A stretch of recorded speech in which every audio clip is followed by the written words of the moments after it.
guys, today I'm going to talk to you about enrolling your child into a rural French primary school and comparing it to what I've experienced in England.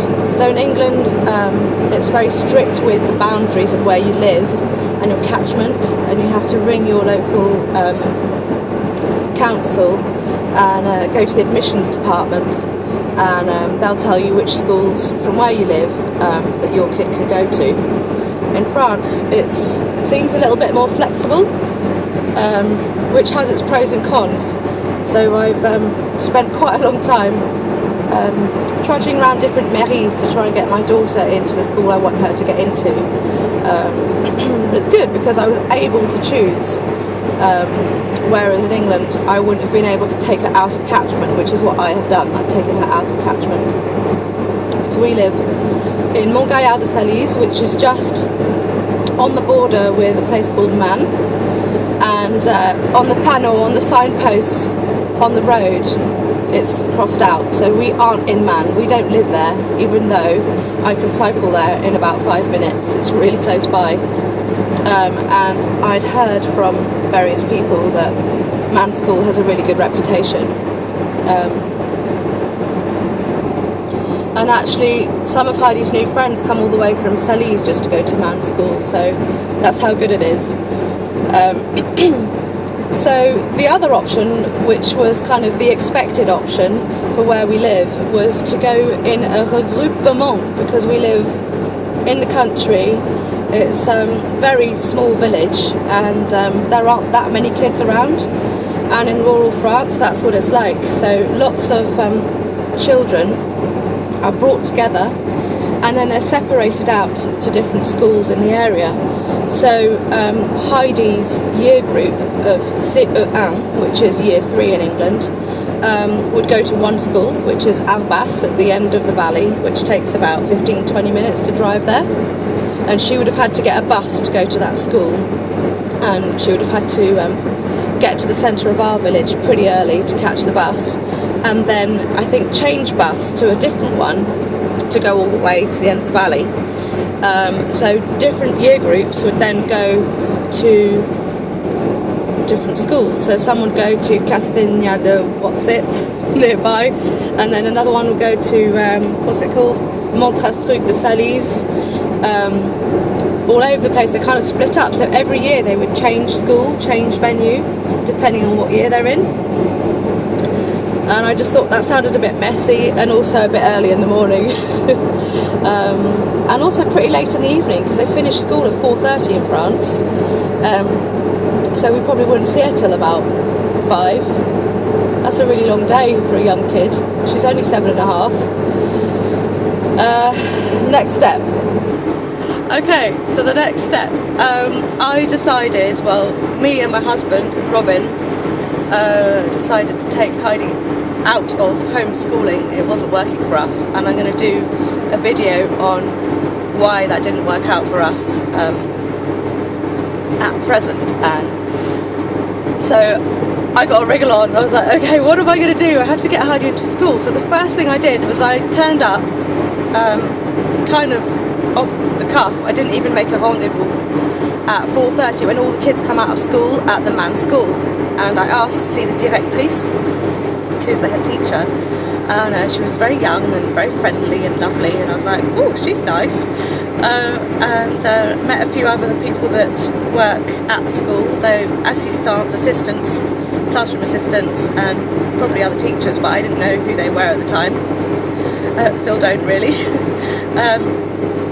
But she took me into her office without rendezvous, and she had a chat about me and my setup and what we'd like to do, and I told her where I live, and I told her that Heidi doesn't speak French, and would that be okay.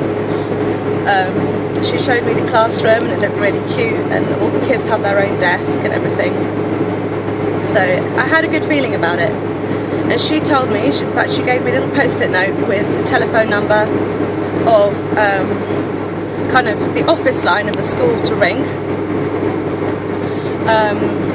and also the mairie that I had to go to for the next stage of the process. So before I carry on, the school doesn't have an office, it's so small that I rang up once and I actually stopped the teacher from teaching. She came out of her lesson to answer the phone. So in future I'll make sure that I ring during break or lunchtime, because I felt really bad about that. So we went to the first mairie, which was Man, the one that is local to that school. And they were like, no, you don't want to come here, you've got to go to your mairie, Montgaillard de Salise, where you live, and ask the mayor of where you live whether Heidi can go to the school out of Catchment. And I know that the mayor actually works at the post office, and I bumped into her that very same day, and she said, no, you don't want to come to me, you want to go to Montgaillard de Salise, because they're in charge of the regroupement of kids, of the kind of the grouping of children in our countryside area. So I rang Montgaillard to make a rendezvous, and well, actually first I just called them and they were like, yeah, that should be okay. And then I tried to work out where it was and what time, because it's only open at certain times. Robin's getting bored. You're probably all getting bored too. It is a long process, believe me. So I turned up at the wrong place in Montgaillard, so I had to go back the next day at the right time at the École Maternelle, and they sorted out a piece of paper that I needed, and that piece of paper I took to the mairie for the final inscription, the enrolment process, and then I gave that to the head teacher. So yeah, all in all it took probably 2 weeks for me to organise that bit of paper.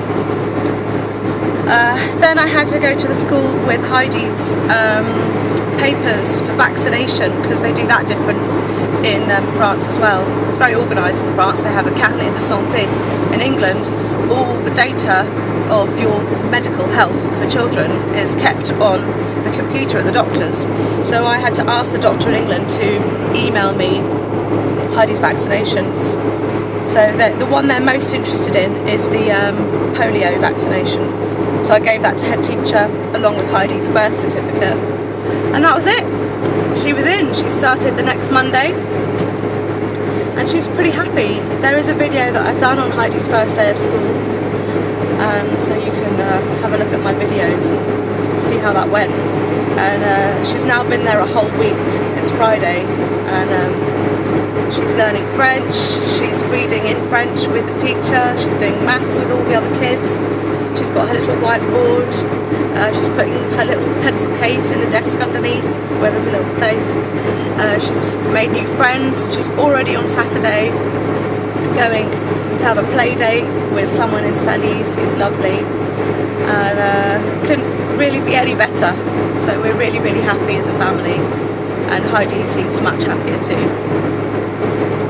Signing out.